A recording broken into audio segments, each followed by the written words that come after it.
useful because it is not very useful in their opinion. But I do think that Jhin, when paired with another AD carry like the Corki, can be really strong.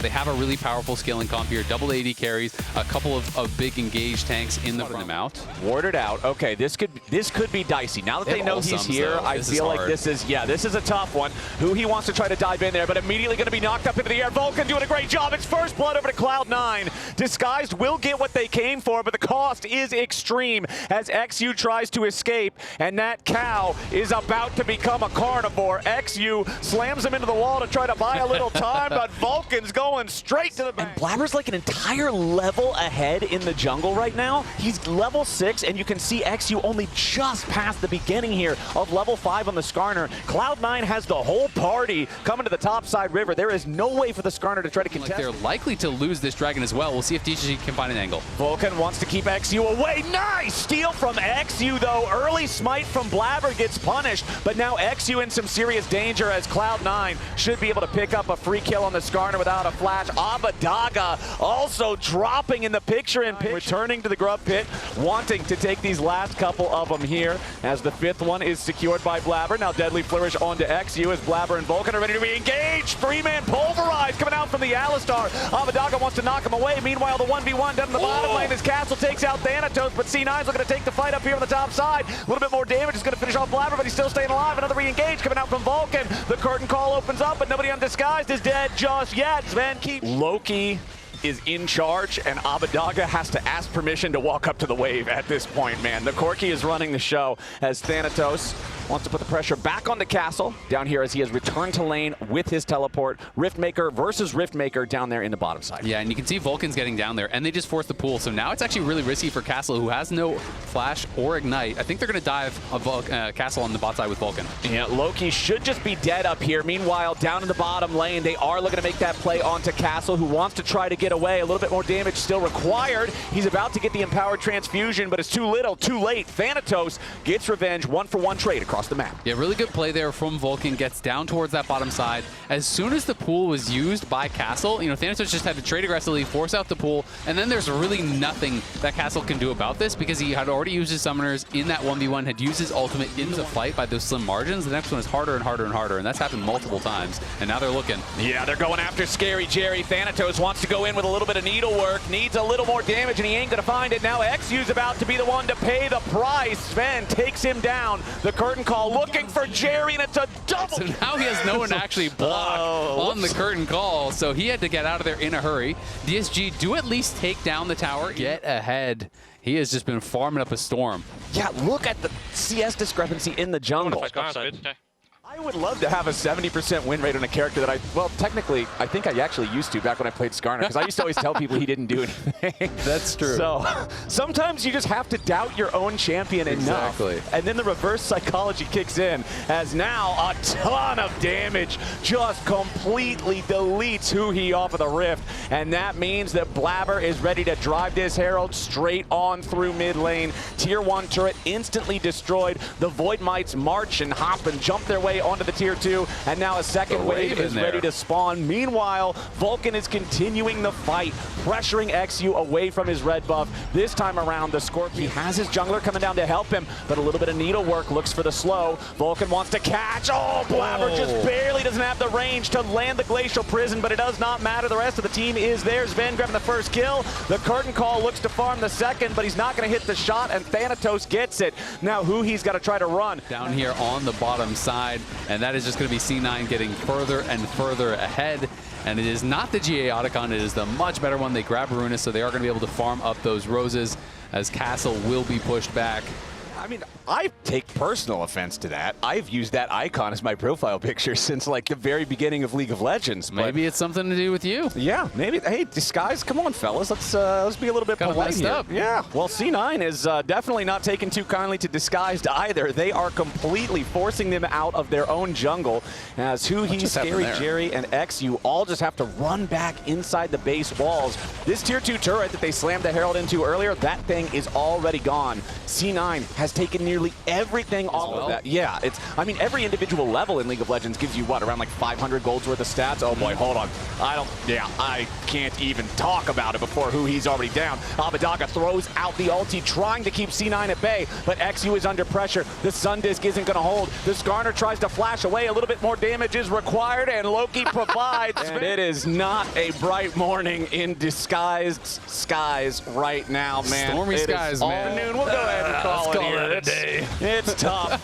for them, but I mean, hey, it's first versus last from our first phase, and Cloud9 is making it look exactly as you would expect. Castle wants to go in and find the burst here onto Thanatos, maybe start this fight off right, but it's still going to be a 1-for-1 trade at the very start. Vulcan needs to get away from Abbedagga. Nice use of the Deadly Flourish to root up the disguised mid laner, but Blabber's got to be a little bit careful here. Castle is the main threat, does get the empowered transfusion, but Sven is fearless, continuing to walk forward. C9's not looking to let him have it as Vulcan immediately locks up Huhi, and Thanatos skips over the wall to provide the follow-up. Castle tries to get away with the pool, but he's not going to have the survivability in time. XU's now the next target as C9 fully pulls away from the Baron and is ready to engage in the fight. Vulcan with a nice headbutt pull to knock XU up into the air as Sven follows for a fourth shot and sends that Scorpion straight to hell. Huhi wants to re-engage, and finally they're going to shut down Loki. Sven very low, and Scary Jerry gets the kill, but now it's Huhi and Abbedagga against the remainder of Cloud9. Scratch that, it's just Huhi, and Blabber and Vulcan are not going to let that stand. It's a remaining tier 2 turret. Meanwhile, Thanatos just standing by over in mid, ready to crash a wave into the first tier 3 that C9 looks to take down. Wave comes in because the waves aren't synced up here for C9, so they're going to look. Huhi wanted to go in, but he misses it. He wanted the quickness with a grand entrance, but he can't quite find Loki. Now Vulcan gets disengaged, but that's Abbedagga's ulti only for the enemy support. Disguised is forced off of the top lane tier 3 turret, while mid is already broken in half. Thanatos has claimed the inhibitor before the fight even fully finishes. Now the top lane inhib's about to drop as well, and C9 puts super minions in 2 lanes at the same time. Now Disguised, down a lot of their big ultis, are going to have to try to continue to hold. Yeah, and look at bot lane. They even have bot lane on a slow push there, so Thanatos is just going to go over towards bot lane. He's going to be able to catch that wave, push that in, and they're going to look to triple and hit. DSG trying to fight. Okay, XU looking to find Blabber, but that's not the right target. The Sejuani is so tanky. Vulcan now just trying to play a little bit of interruption as XU is already killed, and now Castle's going to be your next target. Thanatos joins up with the rest of C9, and the needlework is doing the work right there. Castle down as Scary Jerry and Huhi try to get away, but Gwen is not going to tolerate it. A little bit more damage, pulls Disguise back just slightly to try to get the kill, but it's Sven, the only one adding more stats to that kill column. C9 made this look exactly like you would expect it to look. 22-6, 29 minutes in, they slam game 1. Nicely done there by C9. Probably would have done it. But instead it's just going to be the Braum. So it is a strong kind of answer into the Leona. Strong for the 2v2.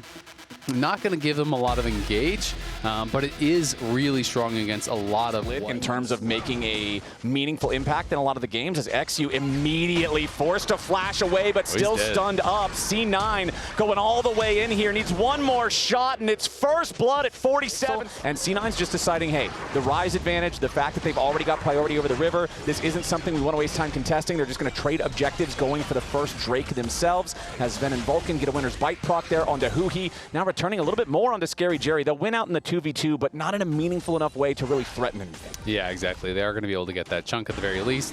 I'm kind of curious how the mid lane 1v1 went, because Loki's only buy on his base was a Ruby Crystal, right? So now he goes back and gets the Catalyst. So he was obviously forced to base quite early, and I think that's part of the reason why he was kind of lane locked there, where Abbedagga was able to get the push, and then get the push again. That earned them the grubs. So good job by Abbedagga. It's not like a big CS advantage by any means, and Loki's just down 1 wave, but XU going to look. XU, nice job there. Had the 3 Talon strike absolutely primed, ready to knock Sven up as soon as he hits him with the Wind Becomes Lightning. The audacious time around, they're not willing to let the same thing go down. Disguise has already acquired the first. They're going to get the second. Vulcan wanted to get the interrupt there with the Glacial Fissure. Meanwhile, it looks like a catch on Loki results in the first kill of the game for Disguised. A trade of ultis down in the bottom lane just kind of results in a meaningless back and forth as both champions are still at about half HP, and Disguised wins out 2 grubs for 1, 1 kill for none in the top side scrap. grab. Yeah, I really like that. They knew there was no flash. Now another fight. We're not done yet. Vulcan getting into a little bit of trouble here alongside Blabber, who, remember, has no flash. He gets caught out by the solar flare, and XU jumps over the wall, setting it up for Abadaga.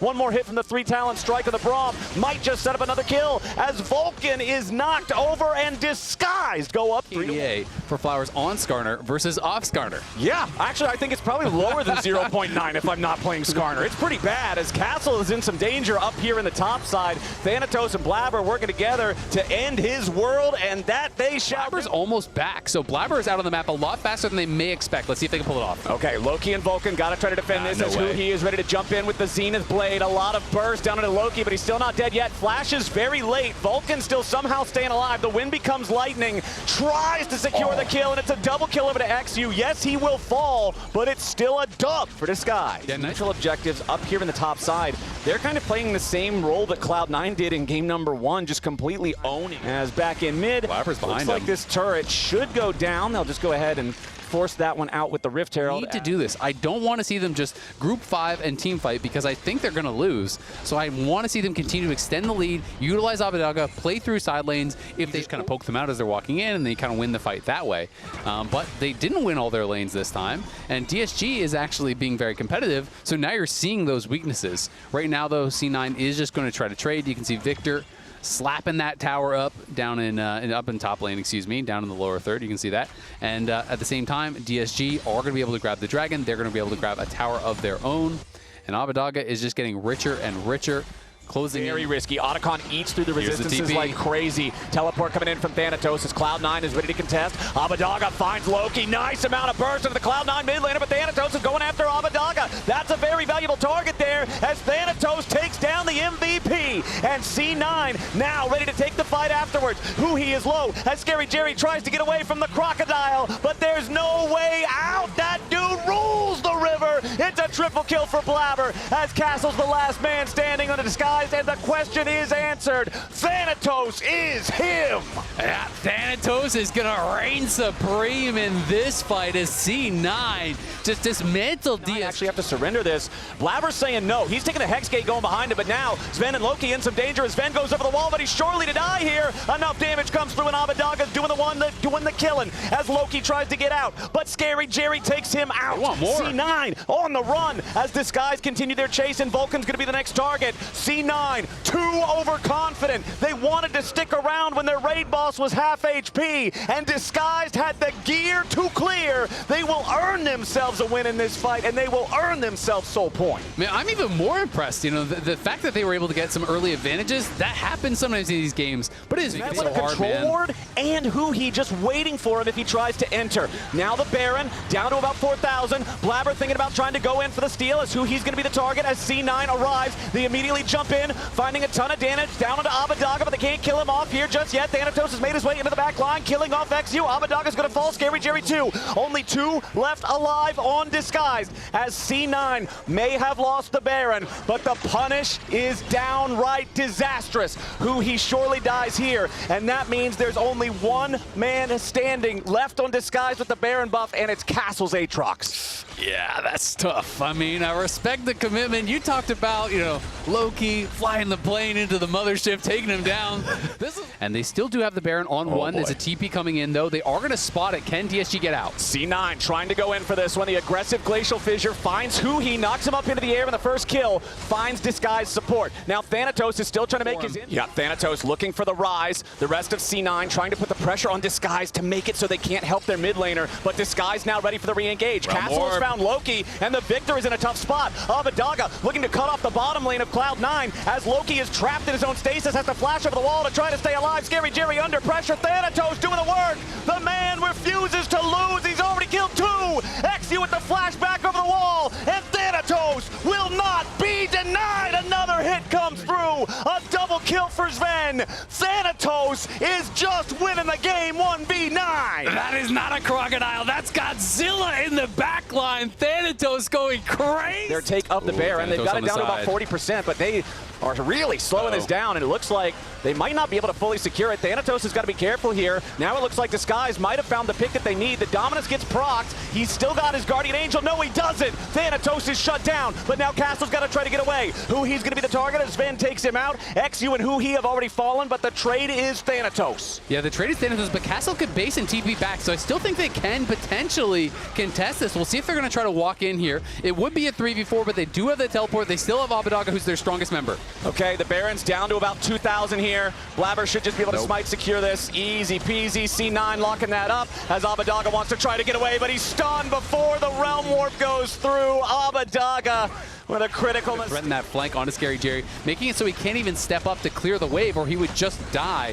So now they're going to have to give up the inhib for free, and they're just going to have to try to turtle it up here, wait it out at the Nexus for Abbedagga, but there's a teleport from Thanatos. C9 wants the end. Disguises without their strongest player for the next 15 seconds, and Thanatos is going to lead the charge here for Cloud9, but a lot of damage down onto the Croc, and he's already out of the picture. Nice defense from Disguise, but C9 are not done yet. Huhi low, but not exactly close to death. Still holding on with about 30% of the health bar as Loki has to retreat because Been continuing to look for fights. Right now they're going to try to trade on top side, so I think they've decided, you know what, we're going to give up this dragon, we're going to try to play through Abbedagga. You know, maybe he can catch someone in the side lane, try to get something back. At the very least, we'll get that isolated gold onto him. And will he continue the push? Huhi going after the Baron.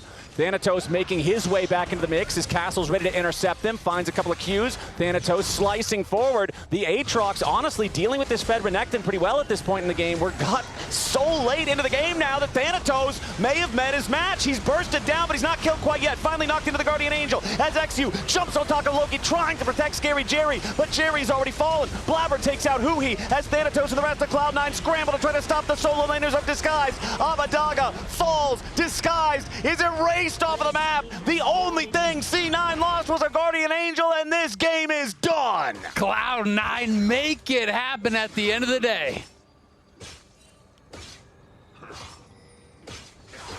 I thought we were going to get some comms. We didn't. That's all right. C9 on their victory push. They're going to make this one a victory 2-0, 26-12. Disguised made them work for it here in the second game, but C9 remain victorious. At least we won, guys.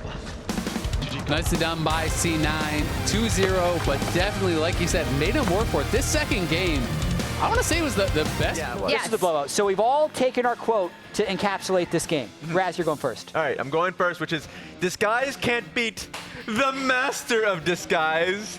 Guess who this mother is? Of course, redacted member of the Marvel Universe, so I can't really say that. Well, there's a Corky right here, and then it's this Loki, character. right? Oh, yeah. Calm down. No, it's calm C9 down. Loki. Yeah, You don't it's wanna If he was elicit wearing a suit. hat. You don't want to elicit a suit. Okay, so calm down when you say his name. Okay, so. explain Oh, what this means. is this because we're going to get sued? That might be what that suit. So yes, I mean, Loki had a really good game, and also like the solo kill that he had topside versus Abbedagga was like for me a pretty special moment. Loved it, and he's just been performing really well and finding moments where he can just like express himself. If you see someone inting, I'm gonna take him out. So I love it. Shout that out. Okay, I enlisted Kangas for the art, but it's beautiful. He did Sven such a great job. Is useful, and this is in reference to when Sven was the support for Berserker. Useful wrong. He's full of use. I don't know if I did. Kangas made the board. Throw him under the bus. But yeah, Kangas learned how to spell, man. Learn how to spell, Kangas. He's an autocorrect generation. What can I say? It's Wow. Anyway, it's because Sven is very rarely useful. But I thought the slot. Sorry, Jin. I was like, Jin is very Sven's catching rarely strays. useful. But I thought the slot that they picked Jin in was perfect because Gwen had a ton of damage, Corky had a ton of damage, so they just needed the extra utility and he could finish off all those kills. I thought it was a wonderful slot and well played by Sven. Mine is blinking health bars equals C9 win, and I drew a cloud and the sun coming out of the clouds for C9. Mainly because like there were several fights really early where it almost reminded me of the Lion game, where it's like they try stuff and C9 just wins, or they escape with blinking health bars like they do in this reel here, because this actually looked kind of like a good angle for Disguised. It looked like they were going to actually come out with a lot from here, but Blabber escapes, and yeah, they're just it's just so hard to beat. I mean, they're already in a little bit of a deficit at this point, right? But like every angle that DSG thought they had, C9 responded super well and always escaped. Yeah, I agree. And I think a lot of times when you have this greater team versus the not as good team, we think it's some like, oh, their macro is so good, or the coordination is so good. Sometimes they just fight better. Yep. Like sometimes they're just able to judge the fight better and escape, and that's how they get their leads. So Cloud9 stopped them in game 1. Yep. And as we head to break, let's take a look at our comms replay connected by AT&T and voted on by chat. Yeah, they might I'm not going to fight this banana bush. We're kind of old, guys. Yeah. I guess I'll go zone in. I'm coming. Oh, fuck. Hey, look here. No flash, no flash. I'm coming, guys. I'm coming. Yeah. Yeah. Kill that. Kill Scanner, kill Scanner. Nice, okay. Okay. I'm soon. Sorry, I have no flash, guys. You want to do the grabs now or what? No, I'm just gonna farm now. Okay. I can't be very long. I'm going bottom. It's my bad. Should just zone it. I'm baiting.